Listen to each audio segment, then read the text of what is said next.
love a nice knockout, and I don't just mean the femme fatale kind. Behave yourselves for once, will you? The Giga Chads are watching, you know. Just kidding. I know you love alpha vibes and finisher moves. There's something about outright dominance that audiences find appealing, and it kind of explains why overpowered characters are high in demand nowadays. So keeping that in mind today, I'm giving you the most badass superhero one-hit knockouts in the movies. Like, share, and subscribe to begin your One Punch Man training regime with the TV Regent.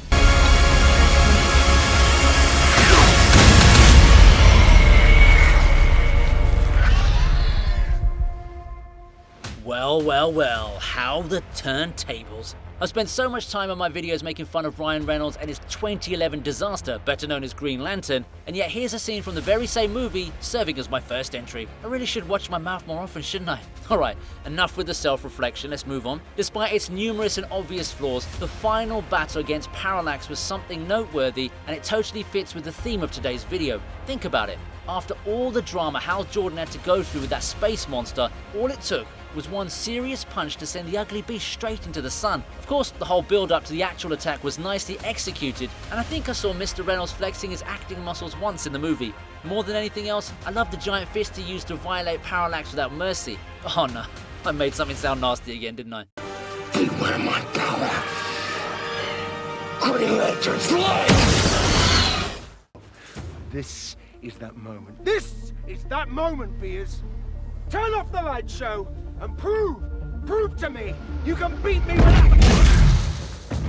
Okay, if I'm being honest here, let's just say that I'm not the biggest fan of Carol Danvers, and neither am I counting down the days for the release of the Marvels. But even then, I can't deny a one-hit knockout when I see it. Brie Larson really got the role of a lifetime in playing Captain Marvel, and there was lots of hype for the film as well. I mean, it made over $1 billion at the box office, which kind of speaks for itself, doesn't it? One of the reasons for that was the obvious marketing wave of the whole Infinity Saga ending, and another aspect was to witness the MCU's most powerful character in action. In that regard, we weren't left disappointed one bit, especially when Captain Marvel unleashes her true powers and smacks down Yon-Rogg in a rather anticlimactic sequence. Bro really gaslighted and trained his disciple for years, only to be defeated with a single blow. That's gotta sting his ego more than his body, right?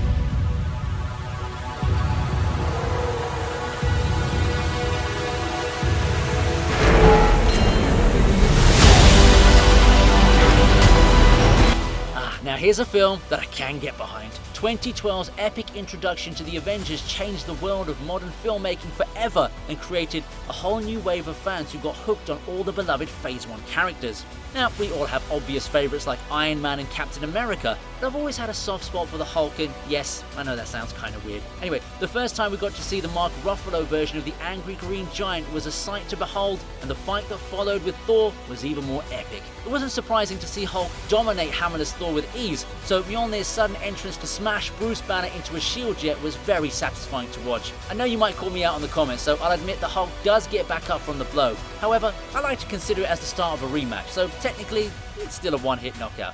And it is my list, so I can afford to be biased.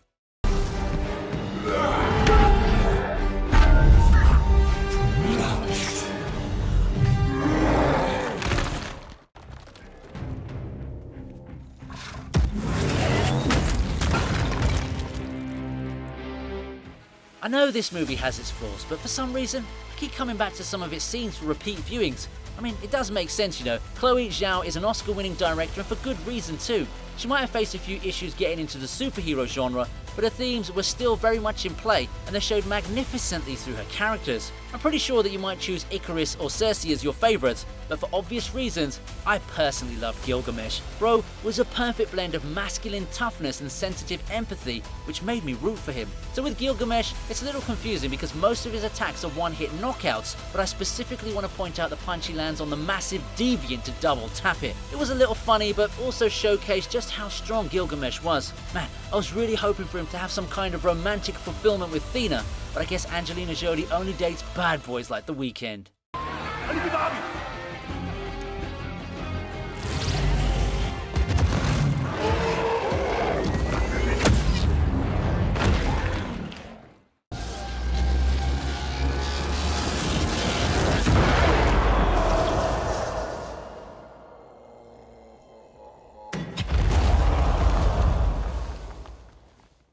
Well, how about this? This is the second entry involving a Thor vs Hulk fight.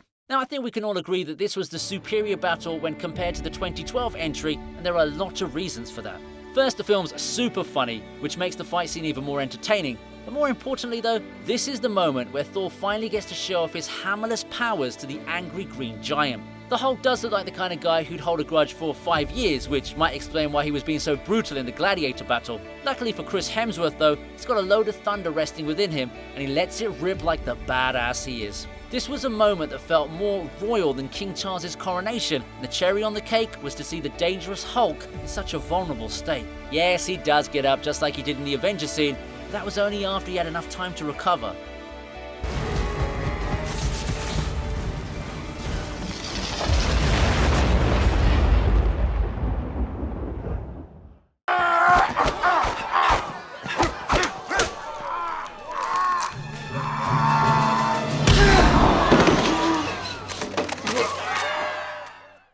I'm super excited for the upcoming Spider-Verse films, but my heart will always lie with the OG films, apart from Spider-Man 3 though. It's a popular belief that Bully Maguire was born in that movie, but I beg to differ. I mean, look at this scene here from the first Raimi film in 2002. It's when Flash Thompson tries to flex on Peter Parker, but he turns the tables in hilarious fashion. At the end of it all, Spidey smacks away Flash with a dominant punch which looks cool, but doesn't really get the applause it deserves. Instead, Bro got accused of being a jerk simply for defending himself. See, now that was the true birth of Bully Maguire. I mean, yeah, he did land a serious blow on Flash, but that was only because he was a victim first. Man, college kids really need to learn a thing or two about respecting nerds. They're the ones who make a university look good, you know.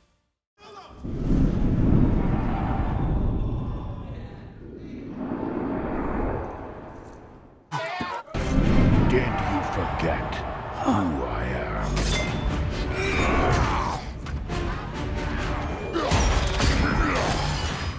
The Transformers franchise might be a joke right now with all the weird spin-offs coming out, but let's not forget that the true essence of that brand is Optimus Prime. Yeah, the Autobot leader is the reason I still have so many action figures in my bedroom. I'm not afraid to say that on a public platform, okay? Personally, I love his scenes from the earlier Michael Bay flicks, but I'm on Saitama mode today, which is why I'm going to choose his entrance in The Last Knight from 2017. This scene is so perfectly directed that I don't care if it's 100% CGI. It's badass enough to slash down one opponent with his mighty sword, but Optimus does it again with a whole gang of Decepticons. What really boosted this scene for me was when he expressed contempt over his enemies forgetting who he was. You need to be a special kind of boss man, or boss robot I should say, to command such respect, and that's exactly why Optimus Prime lands within my top 3.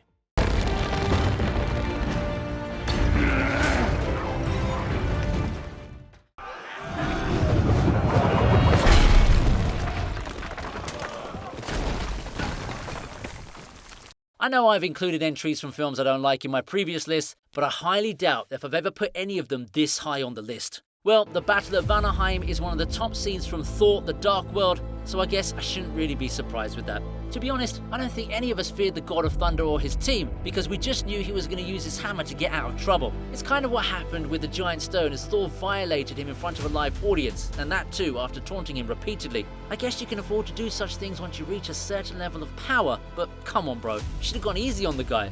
I think this scene somewhat set the base for the MCU to go comedy mode on Ragnarok.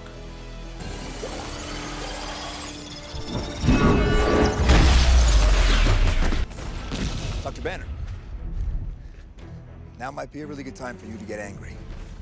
That's my secret, Cap. I'm always angry.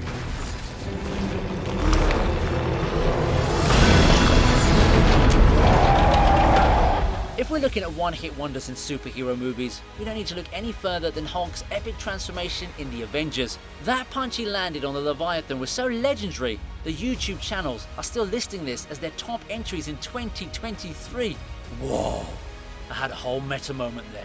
Anyway, it's cool to see a video that's barely 10 seconds long to have its own dedicated fanbase, even a whole decade after its initial release.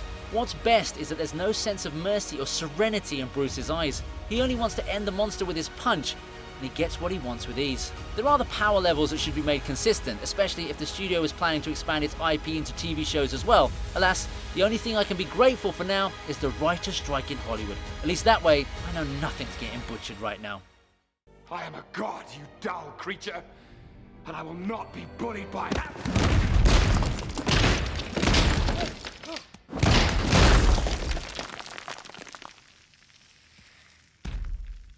Puny god. I hope you liked the video. Please subscribe to the channel and check the description for links to my socials. In the meantime, here's another video that you'll enjoy.